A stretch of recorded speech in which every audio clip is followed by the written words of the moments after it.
Hi, இங்கே பாருங்கள், நாங்கள் இது என்னதிரி பாஸ்தா செஞ்சுருக்கோம். இது என்ன பாஸ்தா? எல்பு பாஸ்தா அப்படி சொல்லிட. என்னென்ன போட்டிருக்க? வெறும் onion, tomato, ginger garlic paste, அவ்வளோதான். கரம் மசாலா, மிளகாத்தூள், கரம் மசாலா, சால்ட். பெப்பர் வேணால் போட்டுக்கலாமா? பெப்பர் வேணால் போட்டுக்கலாம். அப்புறம் பிரியாணி ஸ்பைசஸ் போட்டுருக்கேன். ஓகே. தக்காளி போட்டிருக்கீங்களா? தக்காளி, வெங்காயம், தக்காளி, இஞ்சி பூண்டு பேஸ்ட். நிறைய போட்டிருக்கீங்களா, கம்மியாக போட்டிருக்கீங்களா? ஒரு ஆள் சாப்பிட்ற மாதிரி ஒரு வெங்காயம், ஒரு தக்காளி. இது நீங்கள் கடையில் செஞ்சீங்களா, குக்கரில் செஞ்சீங்களா? சாஃப்டாக இருக்குது. இது குக்கரில் 2 ப்ரெஷருக்கு விசில் அடிச்சோம். குயிக்காக லஞ்ச் கட்டினா இந்த மாதிரி குக்கரில் செஞ்சிடலாம்ல. சாப்பிட்டு பாருங்கள் எப்படி இருக்குன்னு டேஸ்ட்டுன்னு. நான் ஃபேஸ் காமிக்கல, அப்படி இப்படிதான் இருக்கு. வணக்கம். உப்பு காரெல்லாம் கரெக்டாக இருக்கா? அப்போ எதுக்கு இந்த லெமன் வச்சுருக்கீங்க?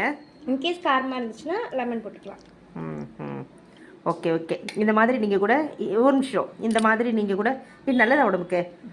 என்னைக்காச்சும் இந்த மாதிரி நீங்கள் கூட வீட்டில் வச்சுக்கோங்க. இது மாதிரி வாங்கி எமர்ஜென்சி அப்படின்னா, இந்த மாதிரி மழைக்காலம் அப்படின்னா, இல்லை ஸ்கூல்லேருந்து வந்தாச்சு எதுவுமே இல்லை வீட்டில் அப்படின்னா, சுட சுட எவ்வளோ நேரத்தில் மாதிரி ரெடி பண்ண முடியும்? ஒரு half an hour 15 minutes வேகணும் அந்த பாஸ்தா. இல்லை வந்துருச்சுன்னா கடகடை ரெடி பண்ணிடலாம். ஸோ உங்களுக்கு எத்தனை பேர் இருக்காங்களோ அத்தனை பேருக்கு ஏற்ற மாதிரி நீங்கள் போட்டுக்கோங்க. கடகடன் குயிக்காக ரெடி ஆகக்கூடிய ஒரு ஃபுல்ஃபில்லான என்னது சொல்லுவாங்க, லஞ்சு சொல்லுவாங்களா, சாப்பாடு சொல்லுவாங்களா, ஸ்நாக்ஸ் சொல்லுவாங்களா, என்னன்னு சொல்லுவாங்க இல்லை, குவிக் ஸ்நாக் அந்த மாதிரி சிற்றுண்டி இல்லையா? Okay, thank you very much.